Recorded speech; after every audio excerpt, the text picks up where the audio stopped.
একজন ভাইকে মারছে, আপনারা এভাবে থাকেন?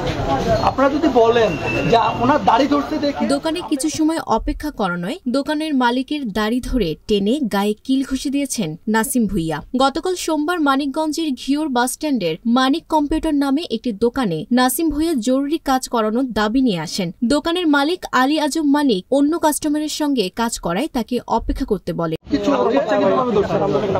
সিকিউরিটি নিয়ে যদি কথা বলি, আমরা আইন শৃঙ্খলা বাহিনী কাজ করছি অনেস্টলি। পরবর্তীতে নাসিম উদ্দিন রাত ৯টায় দোকানের মালিকের দাড়ি টেনে ধরে অকথ্য ভাষায় গালিগালাজ করেন। গালি দিতে বারণ করলে দোকানিকে এলোপাথারি কিল ঘুষি দেন। ভুক্তভোগী দোকানদার পুলিশের কাছে উক্ত ঘটনার লিখিত অভিযোগ করেন। তবে অভিযুক্ত নাসিম ভুঁইয়া এখন পলাতক রয়েছে। মানুষ উনি যেভাবে বাজারে ব্যবসা করতেন তাকে সেভাবেই চলতে হবে, তাহলেই তার আরেকটা সিকিউরিটি ইনশিওর। আমার কথা বুঝতে পেরেছেন? ওনার বিপক্ষ মানুষ, আমার কথা শেষ করতে দেন, ওনার বিপক্ষ মানুষ যখন ভয় পাবে, let me clarify so that আমি আপনাকে 48 ঘন্টা পরেও হেল্প করতে পারি। ওকে, ঠিক আছে? আমি যেন আপনাকে 48 ঘন্টা 72 ঘন্টা কেন, যতদিন আল্লাহ এই জায়গায় জীবিত রাখবে ইউনিফর্মে, ততদিন যেন আমি আপনাদেরকে হেল্প করতে পারি। আমাকে সেই সুযোগটা তো দিবেন, রাইট?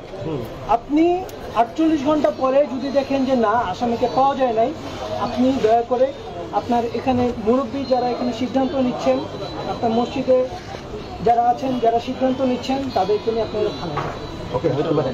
তাদেরকে it can be 5 or 6, but it can not be 10 or 20। প্রসঙ্গত, নাসিম ভুঁইয়া প্রায় সময় উক্ত দোকানে বিভিন্ন কাজের অজুহাতে বিনা পয়সায় কাজ করিয়ে আনে। ভুক্তভোগী দোকানদার টাকা চাইলে দোকান বন্ধ করে দেওয়ার হুমকি দিতেন।